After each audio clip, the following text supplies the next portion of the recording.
प्रयागराज में महाकुंभ के दौरान साधु संतों ने बैठक की और ये बात कही कि राम मंदिर के तर्ज पर अब ज्ञानवापी में भी भव्य और दिव्य मंदिर बनकर रहेगा और इसके लिए अगर जरूरत पड़ी तो जन आंदोलन भी होगा और अब साधु संत भी इसके लिए सामने आ रहे हैं। उन्होंने साफ तौर पर कहा कि अब ज्ञानवापी का संकट दूर होगा और जल्द ही वहां पर बाबा का विशाल मंदिर बनकर तैयार होगा और इसके लिए साधु संत भी आगे आएंगे। इस घोषणा के बाद ज्ञानवापी से जुड़े वादी और काशी विद्युत परिषद ने भी खुशी जताई है। उनका साफ तौर पर कहना है कि अगर साधु संतों ने ये बात कही है तो आने वाले दिनों में जमीन पर भी ये बात दिखाई देगी और जिस तरीके से कोर्ट में केस चल रहा है तो संवैधानिक तरीके से अब वहाँ पर मंदिर भी बनकर तैयार होगा और इसकी राह जो वर्षों से देखा जा रहा है वो सपना भी पूरा होगा। देखिए, ज्ञानवापी की जो ज्वलंत समस्या है वो समस्या तो प्रत्यक्ष दिखाई दे रही है और माननीय न्यायालयों के द्वारा भी समय समय पर उसके लिए मार्गदर्शन प्राप्त हुए हैं और हमें विधि को और माननीय न्यायालय का सम्मान करना चाहिए। किसी भी कानून को अपने हाथ में लेने की ज़रूरत नहीं है। हमारी सरकारें बहुत स्वच्छता के साथ और सुदृढ़ता के साथ काम कर रही हैं। यही कहूँगा आपके चैनल के माध्यम से कि हमें संविधान के दायरे में काम करने की आवश्यकता है। हमें संविधान पर भरोसा और विश्वास रखना चाहिए और उसी संविधान के दायरे में भरोसे और विश्वास के कारण आज हमें राम मंदिर भी प्राप्त हुआ है। आगे भी विश्वास और भरोसा रखना चाहिए। कानून को हाथ में लेने का किसी को अधिकार नहीं है और ना ही कानून को हाथ में लेना चाहिए। साधु संत का ये कहना है कि जिस तरीके से राम मंदिर की राह साफ हुई थी उसी तरीके से ज्ञानवापी का संकट भी साफ होगा। अब ये संत तो हमारे यहाँ सबके पूज्य होते हैं और संतों की वाणी भी पूज्य होती है।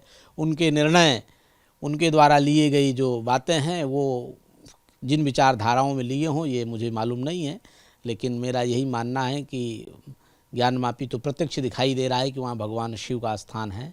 अब जिन परिस्थितियों के कारण जैसा जिन लोगों ने खड़ा कर दिया उन परिस्थितियों को न्याय संगत तरीके से अपनी लड़ाई लड़ी जानी चाहिए। संतोष जी, आप ज्ञानवापी केस में वादी हैं।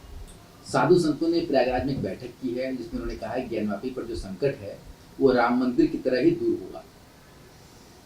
अच्छी बात है। साधु संत अगर आगे आते हैं तो ज्ञानवापी ही नहीं, हम तो समझते हैं हिंदुस्तान में जितने भी इस्लामिक कलंक लगे हैं वो सब हटाए जाएंगे और इनको आगे आना चाहिए और श्री राम मंदिर की ही तरह व्यवस्था बननी चाहिए। जैसे हिंदुस्तान में जितने भी इस्लामिक कलंक लगे हुए हैं, जिन जिन मंदिरों को तोड़ करके मस्जिद में परिवर्तित किया गया है उन्हें पुनः मंदिर में बदला जाए और ये सनातन राष्ट्र की परिकल्पना हम लोगों की है। इसी परिकल्पना को लेकर के विश्व वैदिक सनातन न्यास की तरफ से हम लोग इस तरह के मुकदमे लड़ रहे हैं।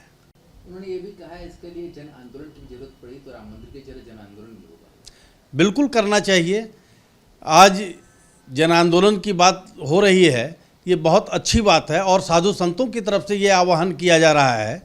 और आज कुंभ में आप देख रहे हैं कि दुनिया का सबसे बड़ा जमावड़ा अगर सनातनी हिंदुओं का होता है तो वो कुंभ में होता है और ये जमावड़ा सिर्फ जमावड़ा ही नहीं है, ये सनातन की ताकत को दर्शाता है, हमारी एकता को दर्शाता है। और भारत सरकार को भी इस चीज़ को समझना होगा कि अगर सनातन के साथ अन्याय होगा तो सनातनी जनता उठ के खड़ी होगी और जन आंदोलन का भी काम करेगी।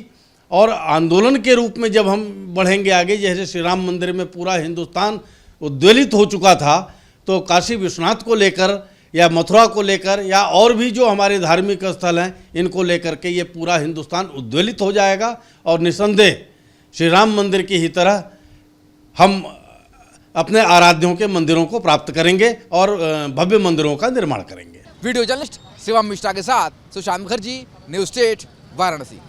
न्यूज नेशन अब व्हाट्सएप पर खबरों के ताजा अपडेट के लिए न्यूज नेशन के इस QR कोड को स्कैन करें।